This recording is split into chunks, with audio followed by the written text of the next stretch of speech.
Okay, so while I've already done a little intro to the hair situation, because we're going to be attacking the devil who has been going against our hair, our precious hair, our glorious hair.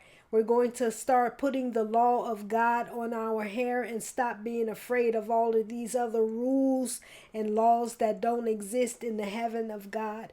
Look, I want to briefly go over some of the things that I stated in the last video that might have been a little bit too sharp, maybe to break this down. I'll say, okay, I told many of you who have thinning edges and everything, who has no edges, that really wasn't going on. That you don't have edges and that picture is not really going on. And a lot of you I know probably didn't get that, because when I first heard it like that, I didn't get it either.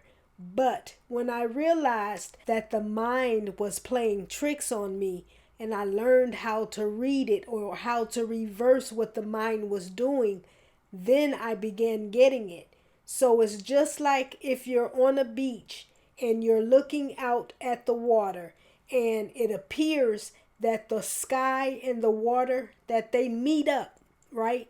And so you're looking at this, but when your mind is telling you that the sky and the water are touching, you kick in, the real you kick in and say, but I understand and I know that that's never happening. So if I got on a boat and started headed that way, there would never come a point where the sky and the water touch. So you've overcome your physical senses, which were off.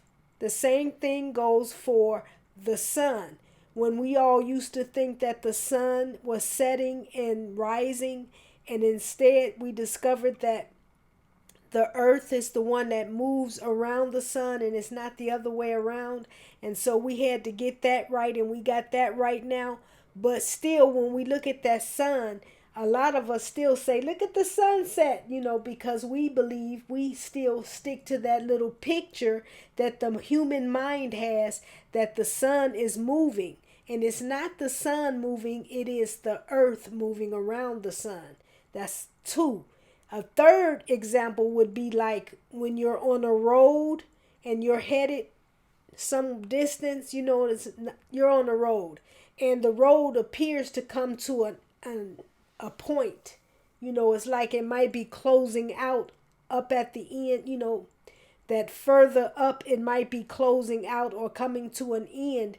But you know that this is nothing but road, and it's just appearing to you, to your mentality, as this is coming up in this little clip and it's going to clip off and the road is going to stop. So anyway, in all three of these cases, you use what you know. You don't go by what you see, you go by what you know.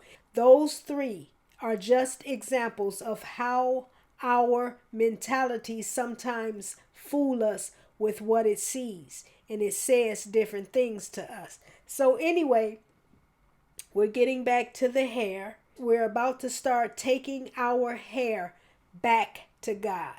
We're first of all going to appreciate what God has given us, because God has made hair perfect now.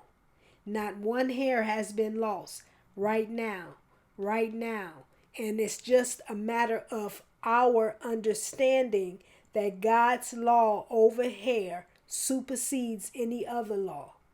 God is not taking away our glory. He's not taking away our hair. He's not allowing our hair to fall out. No, he's not.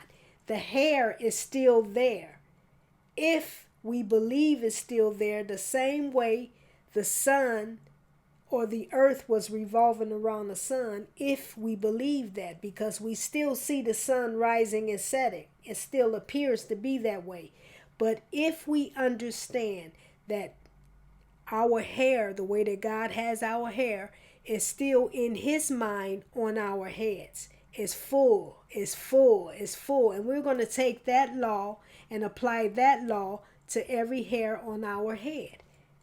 Can you think of some ways in which the human mind might be deceiving us? Comment down below.